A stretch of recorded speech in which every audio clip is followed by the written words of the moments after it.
Hi guys, welcome back.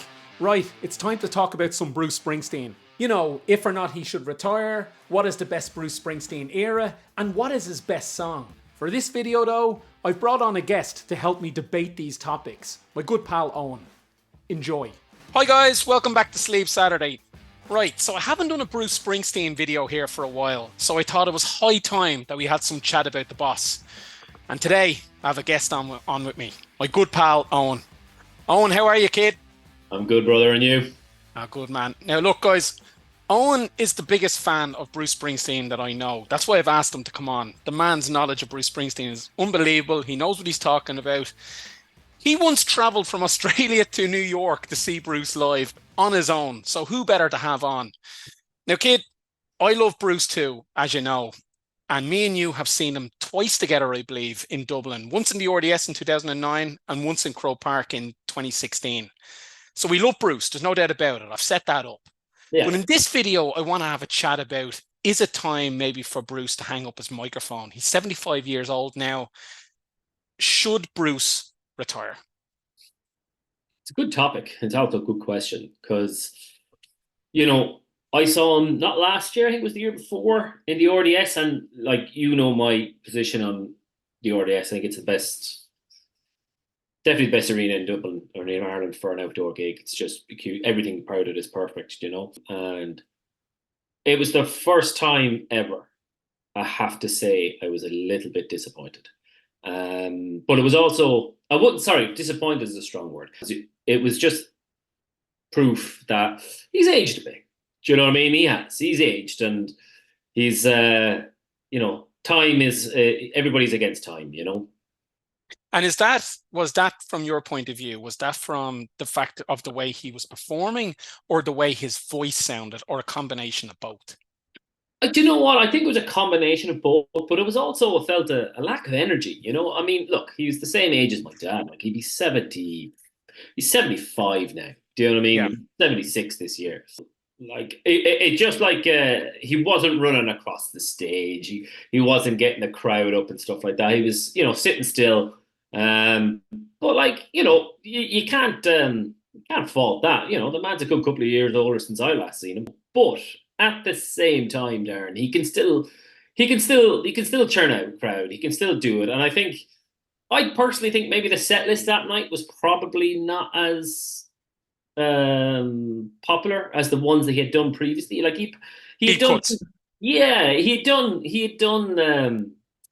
two gigs the night before, and like every gig he rests and comes back onto another and rests again.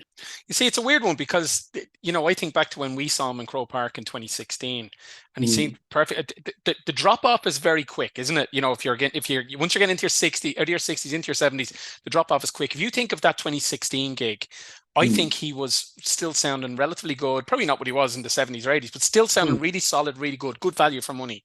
Yeah. 2009, again, that's another 7 years before that. That was a rainy day that day in the RDS. You remember that? Bucketed it down. And I remember at one point he jumped off something. And I don't know if you remember this. He slipped and went, it must have been 3 feet into the air and went straight down on his back, guitar stick. And he got straight back up and just kept playing.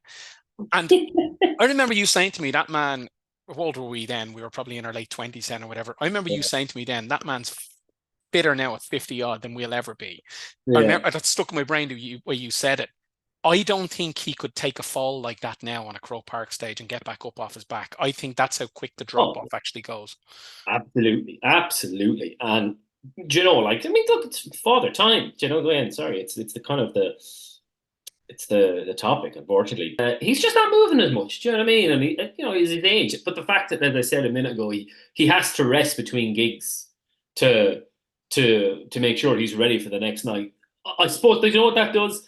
That shows his dedication. Do you know what I mean? That shows the fact that, you know, I'm older. I need more rest to do it, but I'm not doing a half-ass gig. Do you know what I mean?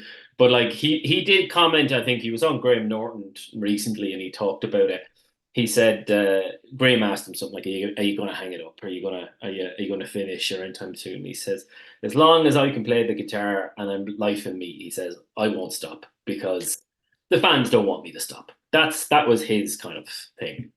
Okay, and I can understand that, but is there a degree of perhaps now he doesn't need money, right? Money, it can't be about money anymore, right? So Absolutely. is there not a degree of perhaps maybe the stadiums are too big for him now? But I mean, could he potentially go back to arenas, Mm. even make it very exclusive? And I know he'll never do this. He's not going to travel around the world and do this, but play the likes of theaters, like the Olympia Theatre in Dublin. Could he ever go back to that, which might kind of suit where his voice is at this point, and physically where he's at? He doesn't need Mm. to get around a big stage if he's in a theater.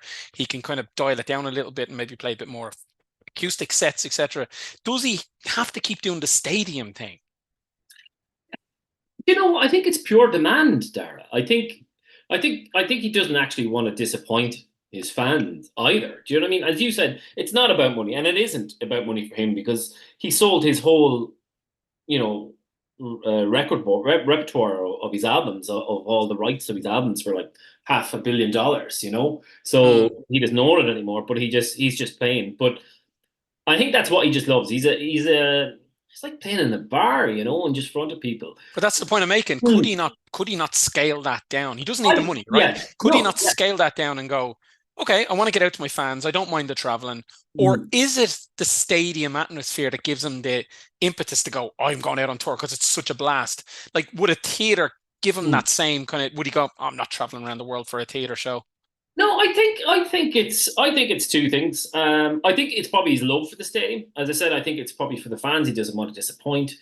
I do think, and I agree with you. I think an indoorish kind of venue of like 20, 30,000 would be ideal. Perfect. Mm, They do that in Wembley in the UK, and they apart from the Three Arena here in Dublin, 15 odd thousand. Yeah, I think that would be absolutely even more intimate. I think it yeah. would be he's closer and closer to it, and acoustically, sound wise, it's fantastic. I personally think, yeah, I'd love to see him in that area, because I think he lift the house. But as like, I don't think he'll do it because he just wants to play for the fans, the people that gave him his house, gave him his family, his life, that and things like that, and that's what he wants. And I think the funny thing is the E Street Band, which is the most important thing Yeah. about him touring. He's toured on his own, and it's never been, not that it wasn't successful, it was, but everyone that would have went to see him would have went, it's not the same energy. He's To say he's nothing without the E Street Band is terrible, but he's less of a man without the E Street Band. He's less And of a are you saying the E Street Band wouldn't necessarily do the 20 to 1,000 seater, certainly not the arenas with him, or not the theaters with him?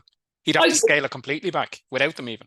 I think they would, but I'd say there'd be a bit of disappointment in it. But at the end of the day, they're all employed by him to play in the background. So this is what we're doing. Get on with it. But yeah, like in America, it's easier. In America, it's easier because they have like basketball arenas that can hold 30,000, 40,000, and do that.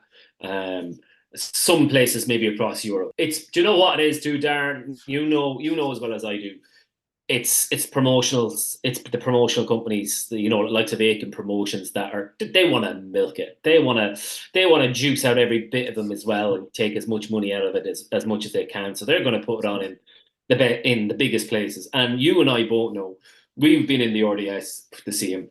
We've been in Croke Park to see him, and the difference in energy is so much different between 40,000 and 80,000.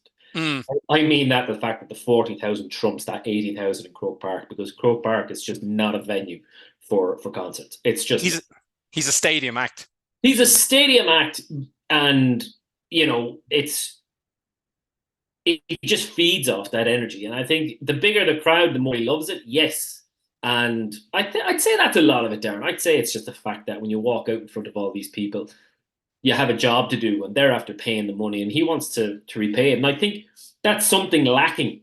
You'll agree with that, I'm sure, with any of the concerts we go to nowadays. There's very Mm. few artists out there that actually go out there to entertain anybody. It's pretty much just like a karaoke session for any of these ones now.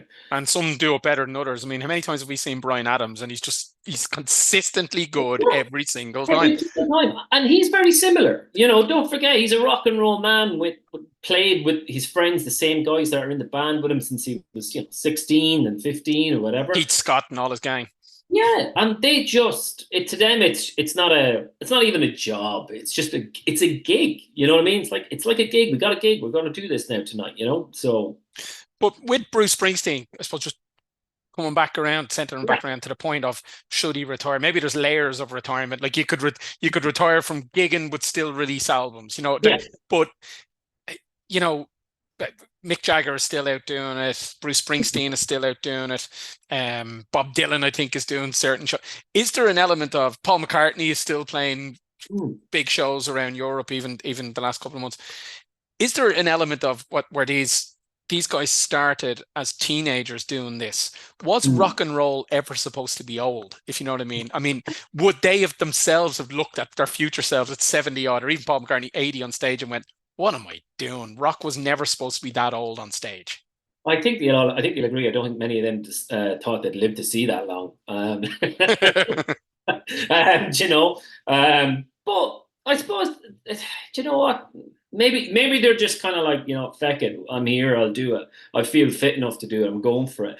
Do I think he should quit bluntly? No, because you know I want to go. I'll go see him whenever I can, and I mean I'll probably fly abroad to go see him. I won't see him here anymore because of value and prices. I don't want to go into that with you, but I'd probably go abroad and see him again or whatever. I don't think he will, and I don't think he should. Should he scale it down? Maybe, and I think that'd be more entertaining. But God bless you, probably would never get a ticket. Yeah. No, it's a fair point. I think he's the kind of guy that'll die on stage. He'll just keep Yeah, going and going and going, yeah. and being honest with you, I love our little mandates out to see Bruce anyway. So, you know what I mean? I hope he keeps going. But, it's just, yeah, it's an interesting topic. At what point does rock get old? Look, Owen, it's your first time on Sleeve Saturday. I want to thank you for coming on, and hopefully you'll do a few more with me. Absolutely. If you ever need a guy that thinks he knows everything, your best call is probably me because I don't know everything, but I think I do. No, no, you're good. You're good to have on. It was a pleasure having you on. Look, Well, guys, um, what do you think? Should rock and roll stars go on forever? Can you get too old to be a rock and roll star? Should Bruce retire? Should he just go back to just recording and releasing albums? Should he die on stage at the age of hopefully 100? Let us know in the comments. Say hello to Owen in the comments. Greet him onto the channel if you would, and give us a like and a subscribe there, will you? All right. Cheers. Good luck.